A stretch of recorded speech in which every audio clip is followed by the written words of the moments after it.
نقاب لگا لگا کر قوم کی بیٹیاں بے غیرت بن کر غیروں کے ہاتھوں میں ہاتھ ڈال کر کے اسکول کالج یونیورسٹی کے کھلے ماحول میں مسکراتی ہنستی اٹھیلیاں کھاتی گھومتی نظر آتی ہیں. اسے یہ بھی شرم نہیں آتی کہ ہمارے جسم پر جو نقاب ہے اس نقاب کی عزت کیا ہے, اس نقاب کا وقار کیا ہے. وہ نقاب صرف تیرے جسم پر نقاب نہیں, پوری قوم کی عزت ہے, پوری قوم کا وقار ہے, پوری قوم کا تنطراق ہے. تیری عزت کا اگر سودا ہوا تو صرف تیرا سودا نہیں, پوری قوم کی عزت کا تو نے سودا. لیکن آخر کیا وجہ ہے کہ ہم اپنی بچیوں کو ایسے اندوہناک حالات کے باوجود اسکول بھیجنے پہ مجبور ہیں, ایسے حالات کے باوجود اسکول اور کالج کو بھیج رہے ہیں جہاں نہ اس کی عزت سلامت ہے, نہ آبرو سلامت ہے, نہ ایمان سلامت ہے. ایک بیٹی بچپن سے لے کر جوان ہونے تک اپنے گھر پہ اپنے ماں باپ کے ماحول میں رہ چکی, لیکن کیا بات ہے کہ ذرا سے نماز اور ذرا سی بات میں وہ کہاں سے کہاں جا چکی ہے. کیا وجہ ہے؟ اور یہ اسکول کالج کے ساتھ ساتھ کوچنگ سینٹر وغیرہ کے اور برے حالات ہیں. میں آپ سے پوچھنا چاہتا ہوں میرے بھائی, میرے سرپرست, کہ کبھی آپ نے اسکول جا کر, کالج جا کر, کوچنگ سینٹر جا کر جائزہ لیا کہ میری بیٹی کس حالت میں ہے,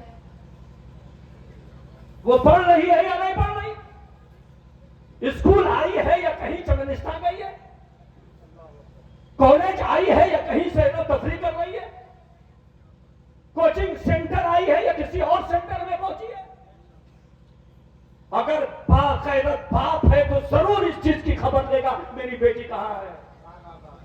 اگر باپوں کی غیرت ختم ہو جائے, بھائی اگر بے حیا بن جائے, اسی گھر کے ماحول سے بیٹیاں مرتد ہو کر کے نکلتی ہیں.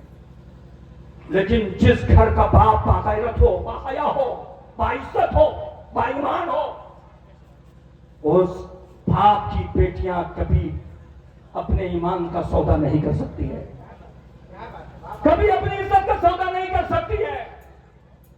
آپ کہو گے مظفر اپنا کالج کہاں ہے, اپنی یونیورسٹی کہاں ہے, اپنا اسکول کہاں ہے. میں کہنا چاہتا ہوں کہ کیوں نہیں ہے. جو قوم ایک رات کے کھانے پہ ولیمہ میں 1 کروڑ خرچ کر سکتی ہے, وہ قوم کی بیٹیوں کے لیے ایک اچھا کالج کیوں نہیں بنا سکتی. جو قوم ایک بیٹی کی شادی میں 1.5 کروڑ روپیہ خرچ کر سکتی ہے, وہ قوم پوری قوم کی بیٹیوں کے لیے ایک اسکول اچھا کیوں نہیں بنا سکتی.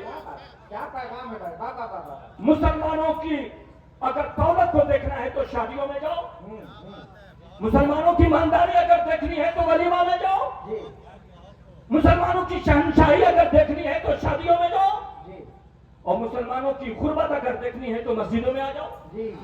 5 روپیہ لے کر کے آئیں گے, 1 روپیہ لے کر آئیں گے, سکہ لے کر آئیں گے, کہیں زیادہ نہ چلا جائے. جب قوم کا یہ حال ہوگا تو وہی حال ہوگا جو آج ہے. اللہ خیر فرمائے. حضرت کچھ ہی دن پہلے ایسی شادی میں شرکت کا موقع ملا, جانے کے بعد شرمندگی ہوئی کہ 1.5 کروڑ روپیہ سے زیادہ ایک رات کی شادی میں خرچ کیا گیا. ایسے ولیمے میں جانے کا اتفاق ہوا جس ولیمے میں 50 لاکھ روپے, کروڑ روپے خرچ کیے گئے. کیوں؟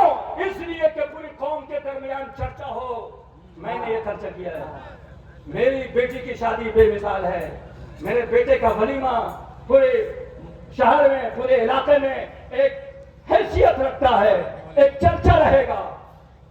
میں تو کہتا ہوں بیکار ہے. 2 کروڑ 2.5 کروڑ والی شادی میں لوگ جاتے ہیں, باہر آنے کے بعد شکایت کرتے ہیں پاگل ہے جو اتنا خرچ کیا, پاگل ہے جو اتنا خرچ کیا, کھا کر کے بھی آیا, پاگل بھی بنا دیا. مظفر حسین کہنا چاہتا ہے اگر خرچ کرنے کا اگر ارادہ ہی ہے اور اگر خواہش ہے تو اپنی ایک بیٹی کے ساتھ ساتھ 10 غریب بچی کو گود لے لو.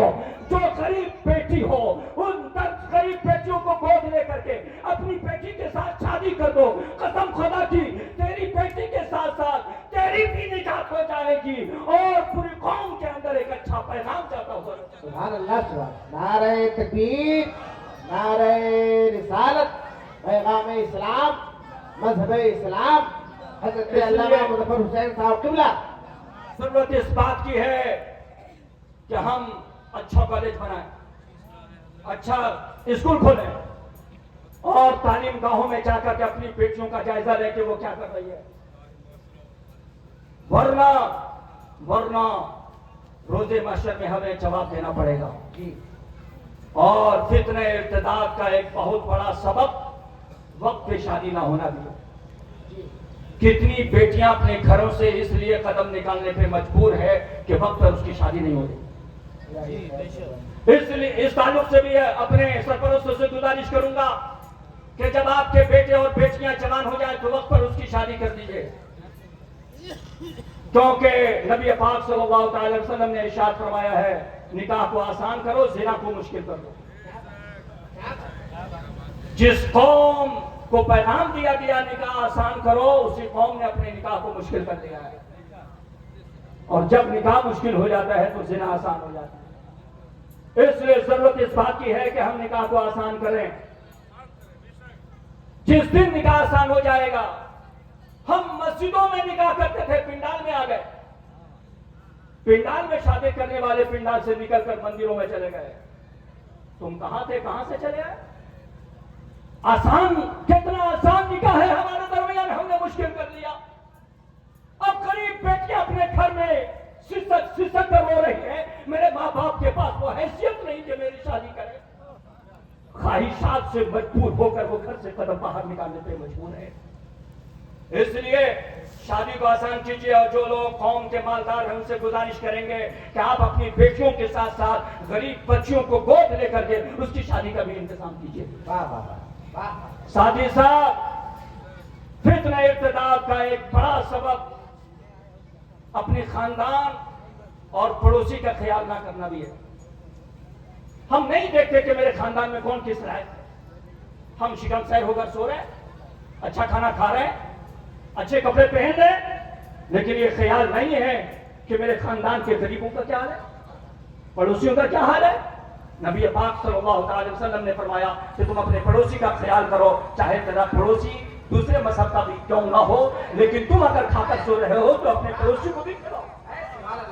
تم اگر پی کر بھی سو رہے ہو تو پانی پلا کر اپنے پڑوسی کو بھی سو، ورنہ روزے محشر میں جواب دینا ہوگا۔ یہاں پہ وہ بات پیش کرتے ہیں، مہاراشٹر کی ایک لڑکی ہے، مسلم لڑکی ہے، جس کے باپ کا انتقال ہو گیا۔ وہی باپ گھر کی آمدنی کا ذریعہ تھا۔ باپ کے انتقال ہو جانے کے بعد لوگ آئے، جنازے میں آئے، شرکتیں کی، ایک دو دن تک خبر لیا، پھر لوگ گئے تو گئے۔ جوان لڑکی ہے، سب سے بڑی گھر میں وہی ہے، بڑا بھائی نہیں ہے کہ پھر کمانے کا ذریعہ بنے۔ اس لڑکی کا بیان جب وہ مرتد ہو گئی، اسلام سے پھر گئی، کچھ لوگ گئے سمجھانے بجھانے تو اس نے کہا سنو میرا ہاتھ، اور اس نے کہا کہ میرے باپ کے انتقال کے بعد نہ میرا چچا، نہ میرا رشتہ دار، نہ میرا پڑوسی، نہ میری قوم کے لوگ خیریت لینے نہیں آئے کہ کھا رہے ہو یا نہیں، پی رہے ہو یا نہیں، کپڑے ہیں یا نہیں، چھوٹے بھائی بہنوں کی تعلیم و تربیت کا سلسلہ جاری ہے یا نہیں۔ میں انتظار کرتی رہی، چہلم کا وقت آیا، میرے باپ کا چہلم بھی ہو گیا، اس کے بعد بھی کسی نے خبر نہیں لی۔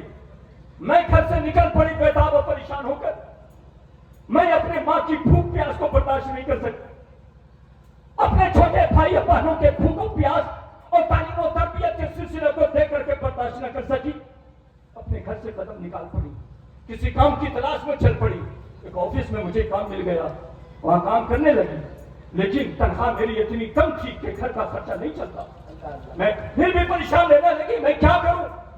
میرے آفس میں بیٹھنے والا لڑکا جو غیر تھا، اس نے کہا اے لڑکی تو پریشان حال لگتی ہے، کیا تیرے ساتھ کوئی مصیبت ہے، کیا کوئی پریشانی ہے؟ وہ میرے مذہب کا نہیں تھا، اس لیے میں بتانا بہتر نہ سمجھی۔ میں نے کہا نہیں، کوئی بات نہیں،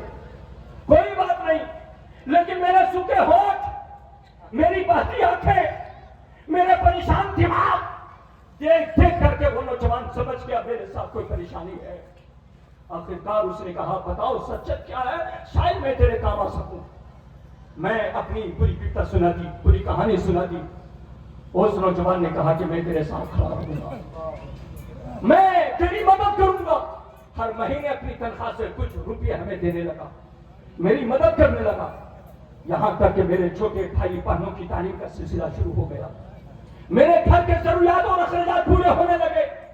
وہ نوجوان میرے ہر دکھ سکھ مصیبتوں میں کھڑا رہنے لگا۔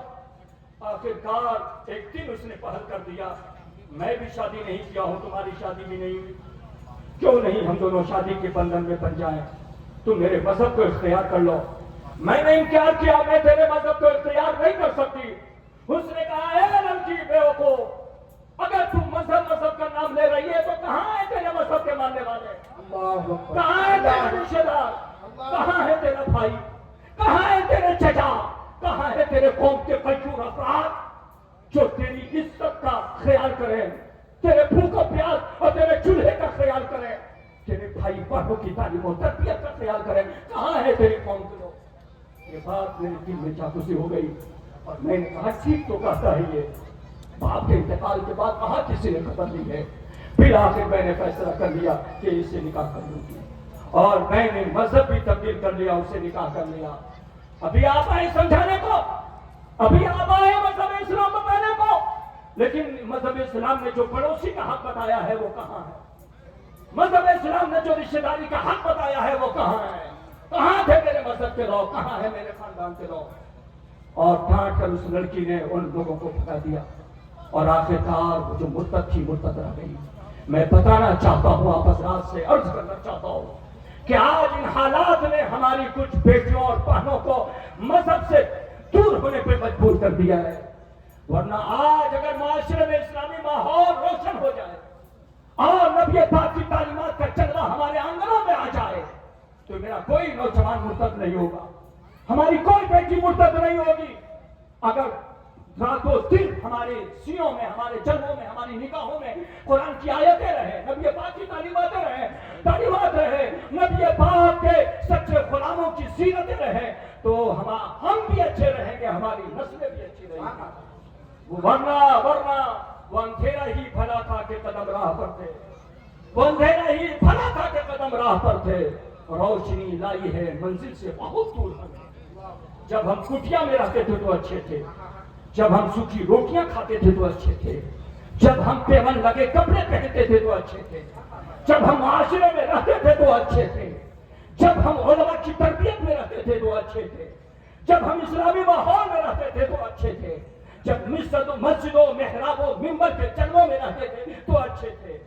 اسکول اور کالج یونیورسٹیوں کے آزادانہ ماحول اور تعلیم نے ہماری نسلوں کو کہاں سے کہاں تک پہنچا دیا ہے۔ اس لیے کجور افراد سے کہنا چاہتا ہوں کہ اس فتنے کو اگر ختم کرنا چاہتے ہو اور اس بہتے سیلاب کو اگر روکنا چاہتے ہو تو آج ہی سے آپ بیدار ہو جاؤ، اور جہاں جہاں کمیاں ہیں، جہاں جہاں سیلاب کے لیے سوراخ چھٹے پڑے ہیں، ان سوراخ کو بند کر کے کفر، ارتداد، شرک کے آنے کا دروازہ بند کر دو۔ اس لیے کہ ہر قوم کے ذمہ دار کی ذمہ داری ہے کہ وہ اپنی قوم کے تعلق سے فکر کرے۔ علماء کرام تحریک چلا گئے، اگر آپ بھی دست و بازو بن جائیں تو یقیناً انقلاب آ جائے گا، یقیناً انقلاب آ جائے گا۔ اور آخری بات پیش کر کے اب اپنی بات تمام کریں۔